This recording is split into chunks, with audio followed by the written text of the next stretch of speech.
Alright. Hello everyone, welcome back to the Underdog podcast. I'm your host, Jack Fothergill, and today, I'll tell you, today is still Christmas. I'm recording this right after recording the other one. I'm bored as hell. Alright, my boys. Like, damn. My brother? Yee skeet. I'm joking. Yes, I'm not joking about the Christmas thing. I'm recording this right after the last episode, episode 10. So welcome to episode 11. But, yeah. Hope you guys are listening to my Christmas EP. If you're not, I'm outside your house. But, yeah. We're going to be reading some more of Night Vale. Just let me eat my Skittles real quick. Oh my god, those are tasty. So, today we're doing 2 chapters. Number 5 and number 6. Brace yourselves, you Donkey Kong boys. Alright, see how I can position my mic here. This blue Yeti monstrosity. But it's a podcast. Like, it could be facing right at my face so I could get all of the sound in one spot. Maybe not. It's alright. Let me move you elsewhere then. There. Is that good? Let me hear it. Testing. Testing.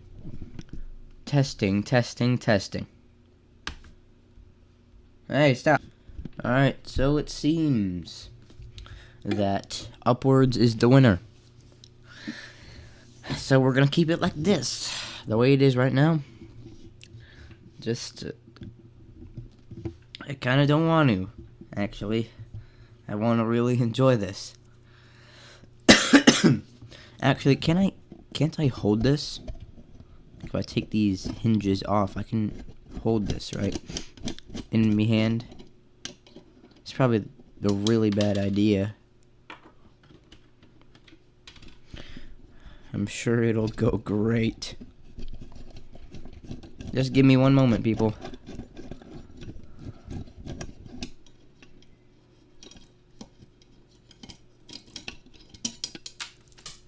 No, it fell on the floor. Hey everyone. Handheld device now. Hope you guys are doing great. We're gonna do another test. Testing.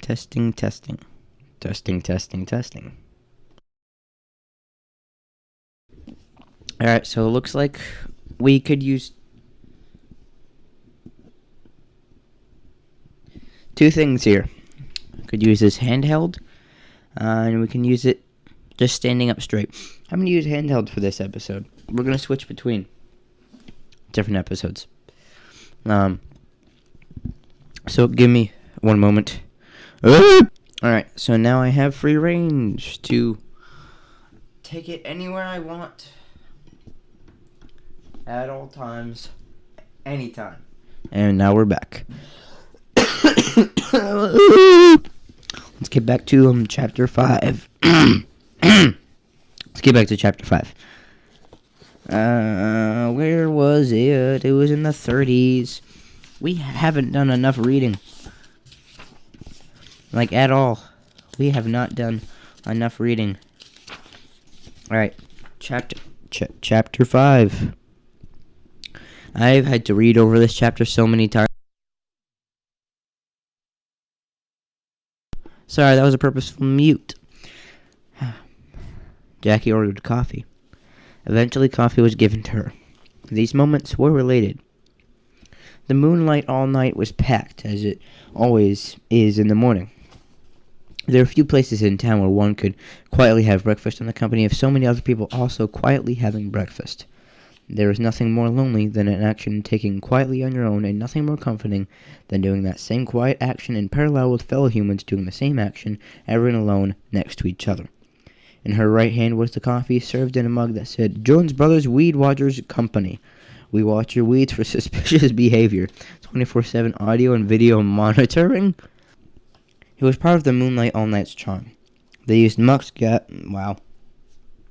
Nice job, Jack. No problem, man. It was part of the Moonlight All Night's charm. They used mugs gathered from any number of sources. Sometimes those sources left strange stains or humming sounds on the mugs. This was also part of the charm. Her left hand clutched the piece of paper where it had been clutched since yesterday evening. Earlier, she tried burning the paper, but it came back from the ashes. She had placed the paper in a small lockbox, which she locked. It got out. She tried showering the paper away. Taking a shower often solves problems for her.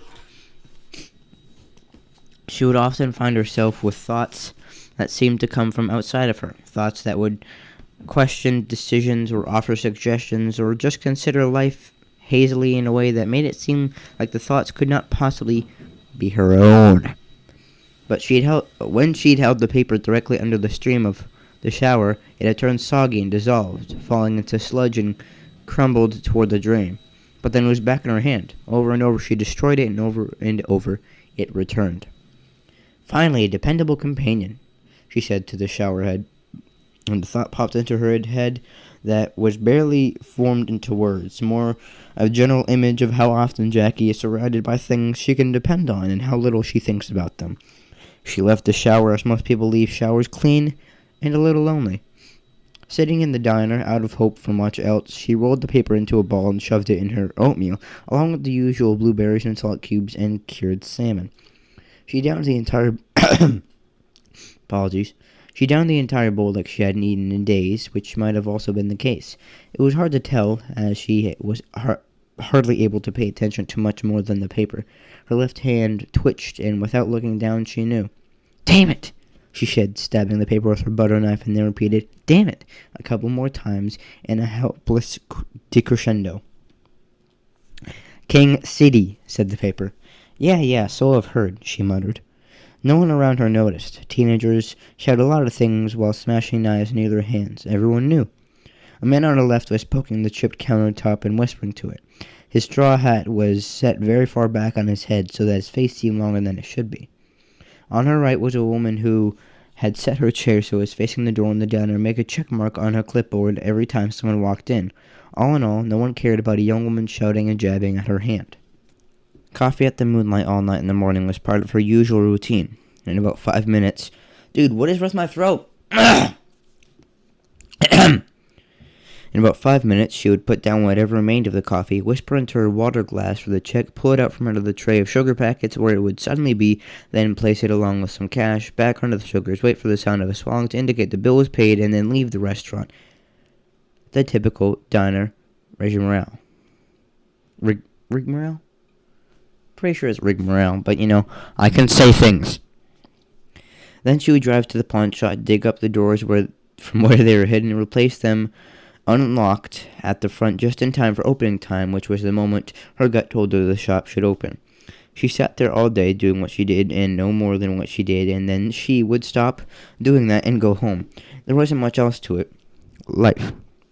A person's life is only what they do.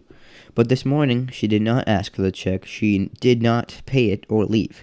She just stared at the paper in her hand and knew that she would not do any of the things she normally did this day.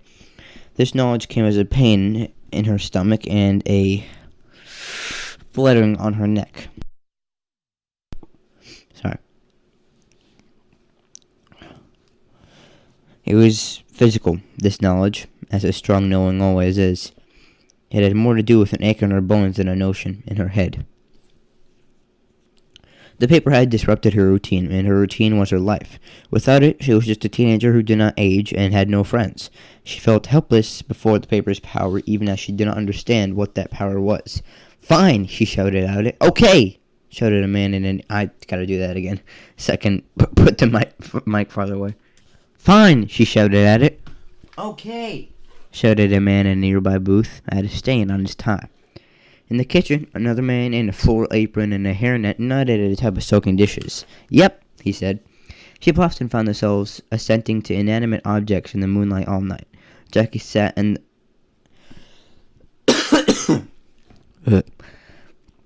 Jackie sat back on the cracked red stool that smelled of rubber and sawdust. She needed a plan. She turned to the man on her left. "I need a plan," she said. "What was that?" He looked up.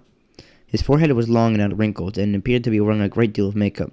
"A plan, dude. I need my life back the way it was." She shook the paper in frantic demonstration. Okay, kid." He flicked his eyes back to the counter where he had been staring. "I need the man in the jacket." Man in the tan jacket. "How did I mess it up that bad?" The man next to her narrowed his eyes. He presumably had two eyes. "What was that you were just saying?" he said. "I need to find someone else who saw him. There must be someone in this town who talked to him and can tell me about him." He stared at her with what was probably a normal amount of eyes. "I need to start talking to people all over town, trying to find anyone who knows him. Listen carefully to what they say and what they don't say." "Did you just mention a man in a tan jacket?" he asked. "Doesn't matter," she said, turning back to the front and re-establishing the wall between her and her fellow customers eating at a diner counter on the eighth wall, as it is known in the world of theater. Sorry for messing it up.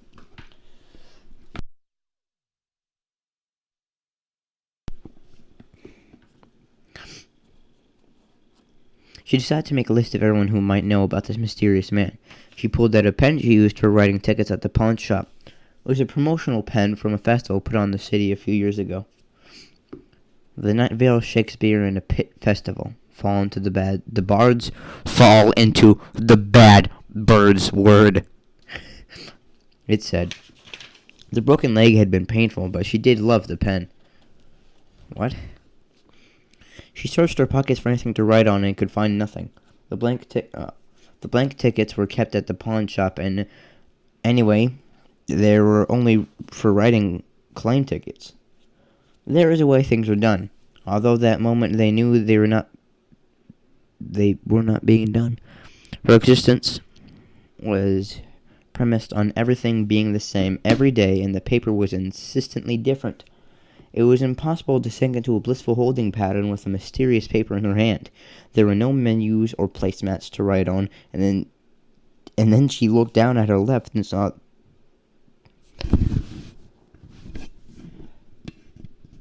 I need to stop.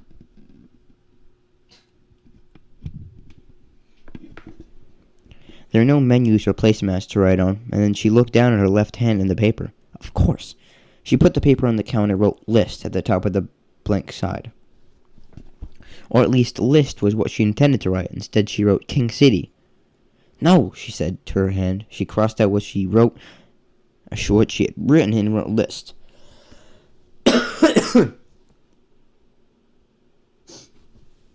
Boop. "No," she said to her own hand. She crossed out what she had written and wrote "list." I said the same line again, except that it still looked like a lot like King City. "No," she said again. She would not accept it. Not this too. Maybe it was the surface. She pushed the paper aside, where it immediately sprang back, the marks from the pen completely gone, onto her left hand, and wrote directly on the counter. "Hey," said Laura, a waitress that walked by. "I'll have to clean that later."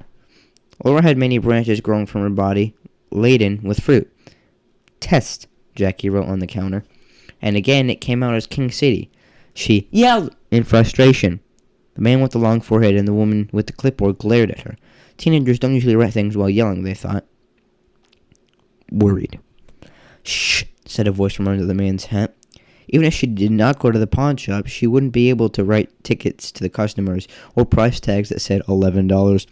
She felt utterly defeated, and this feeling made her angry and defiant. What had she done to deserve this? She punched the counter and then held her aching fist.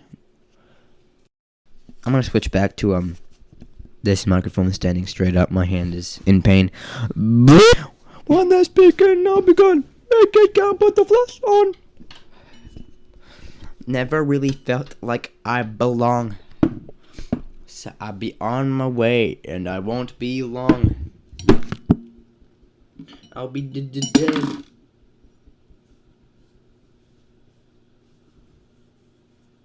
Where's the other one? Oh, right there and stuff.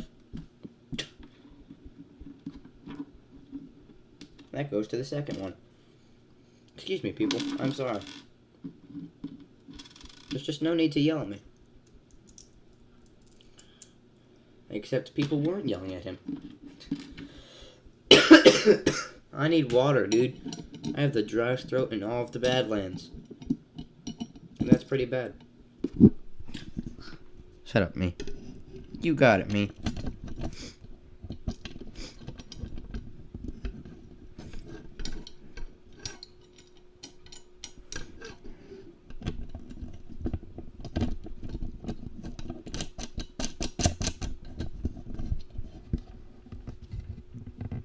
There it is. That's one. That goes on there. This goes in between. It fell over onto the ground again. Good gosh. I swear to borscht. Yeah, I do. I like borscht just as Dwight does.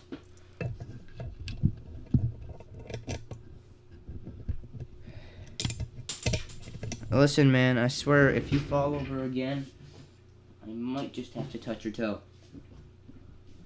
Dude, like, don't make me. I swear. You won't like it.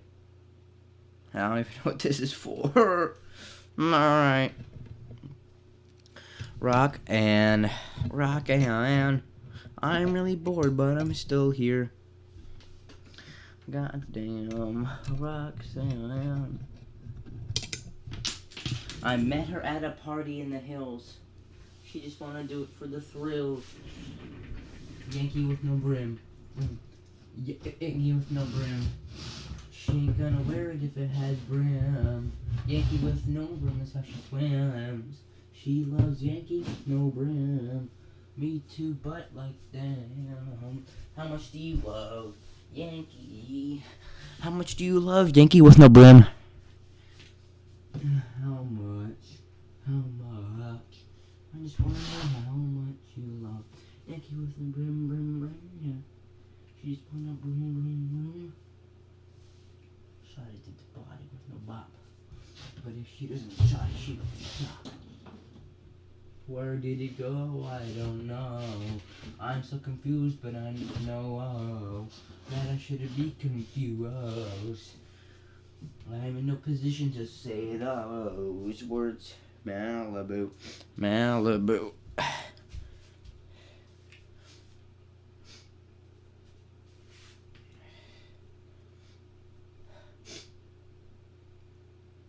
Man, I need that thing.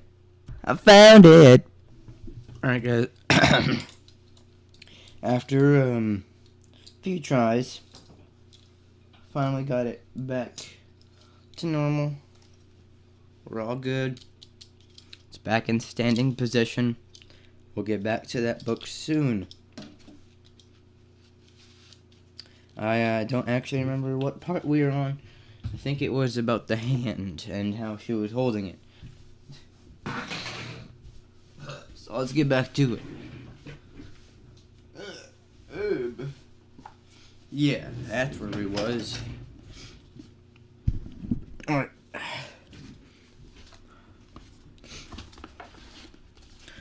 Her phone rang. She pulled it out and the woman next to her slipped in an earpiece so she could listen along. Hello, Mom? Sorry. Hello, dear. Her mom didn't quite grasp that phones bridged the distance between people, so shouting was unnecessary. I'm sorry, Mom. I'm busy at work right now. The woman with the clipboard, one hand over the earpiece, raised an eyebrow at her, and Jackie waved it off. Do you need something? I can't just call my child. I have to need something? Of course you can, Mom. That's not what I... But now that you mention it... See? Jackie mouthed to the woman with the clipboard. The woman shrugged. What is it, Mom? I need to talk to you. I'm glad we could talk then. Was there anything else? Jackie wrote King City on the counter again and cringed. No, I need to talk to you in person. It's important. I have something to tell you. It's about... Well, it's better if you just come in and we can talk about it. Jackie's eyes burned. He wasn't sure if she was allergic. She wasn't sure if it was an allergic reaction. She couldn't remember ever feeling this sensation. She touched the corner of her eye. It was wet. There was water coming from her eyes and trickling down her cheeks, and she knew she was crying, but she wasn't sure if she had ever cried before. She let all the air that was in her out without using her mouth to make air communicate anything. This lack of communication communicated a great deal. Jackie, are you there? Yes, I'm wherever I am. Here I am. Mom, do you ever remember a time when I... She looked up and froze without actually stopping movement. The freezing happened inside, sorry. Tighten this boy up.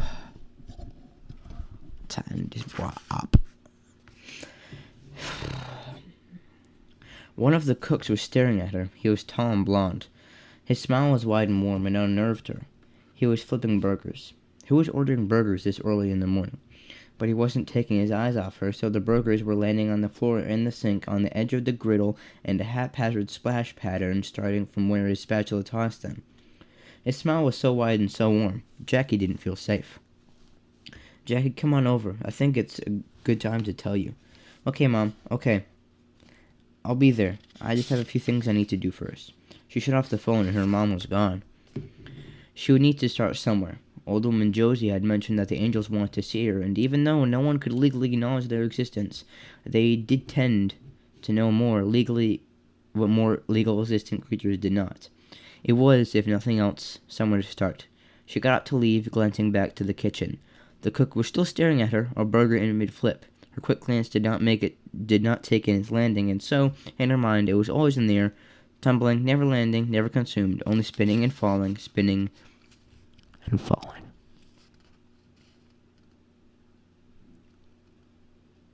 You know, something just came up. Sorry, that was voice crack. Something just came up. I gotta go, like, now. I'll talk to you guys later. Hope you guys had a great Christmas day. Or you guys are having a great New Year or whatever. I don't know. I'm gonna release this. Don't cry. Yeah, I'll talk to you guys later. Yep. Thank you for listening to the podcast. Bye. The Underdog Podcast. Produced, mixed, and made by Jack Fothergill. Sound design by Jack Fothergill. Soundtrack by Jack Fothergill. Voices by Jack Fothergill. Thank you for listening to today's podcast episode. If you would like to listen to the past ones, or you want to subscribe and listen to more, subscribe to Nighttime Today. Commercial!